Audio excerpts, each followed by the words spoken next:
think you're an abysmal. Waiting for a Jackie crash. Jackie crash.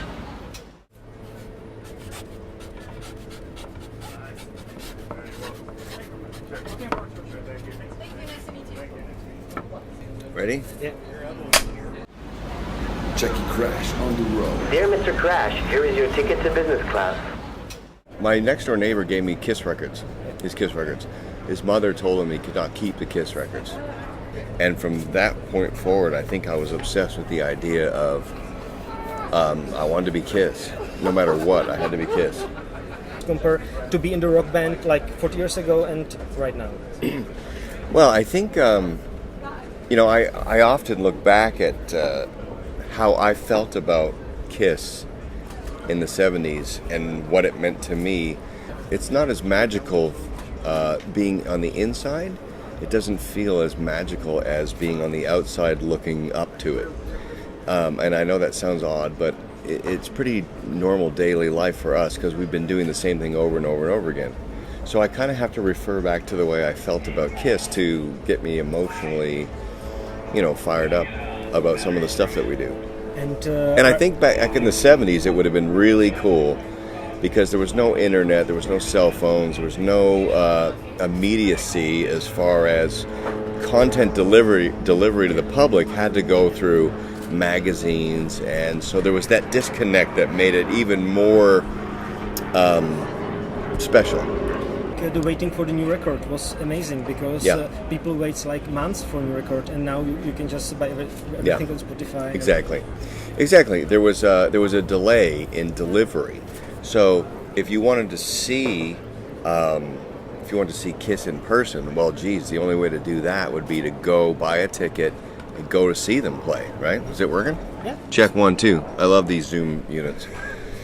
If you will have chance to live in 70s and have a band, I would like that because I think it was a real period. Everything was real. There was no computers. You had to be great, and everything had to be done by people that were great, and it was just real.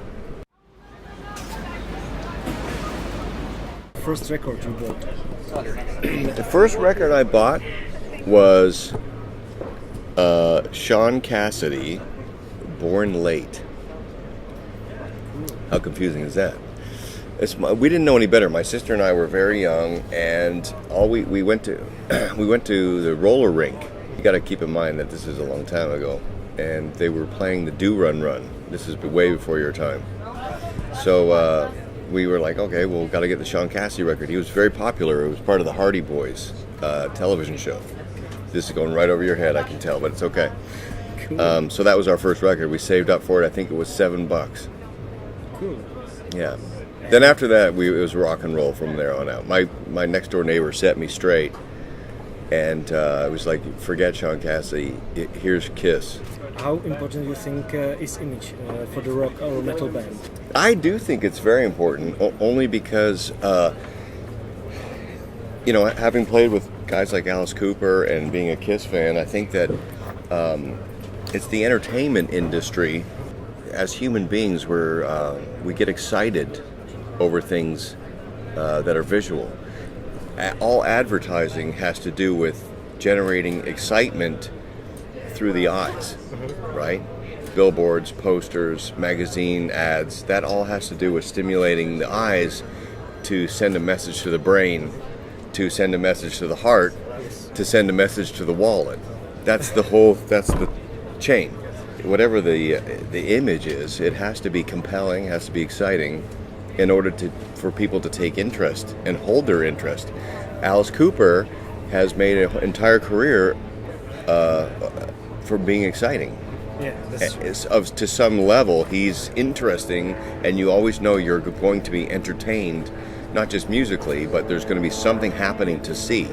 So I think it's vital. And you know what? I think a lot of bands miss that point because it's not cool to be visual. It's not cool to be over the top with some kind of look, but whatever. We feel special, so we want to look special, and that's just the way we are. We're completely comfortable looking like absolute freaks. Look at me. you still buy CDs or you just use Apple Music or Spotify? Being an audio enthusiast, I kind of want that quality. But the convenience of having music instantly by downloading it or buying it that way has sort of taken over. If I'm not that interested in somebody's record, but I want it, I'll buy it off of one of the services. Because the great thing about Apple, I think, is that when you buy the record on device A, it's now available for listening on device B, C, D, and E. That's the cool thing. So I buy it on the phone, I can listen to it at home, I can listen to it on all the laptop, everything. So that convenience factor has sort of taken over for my desire to have the physical CD.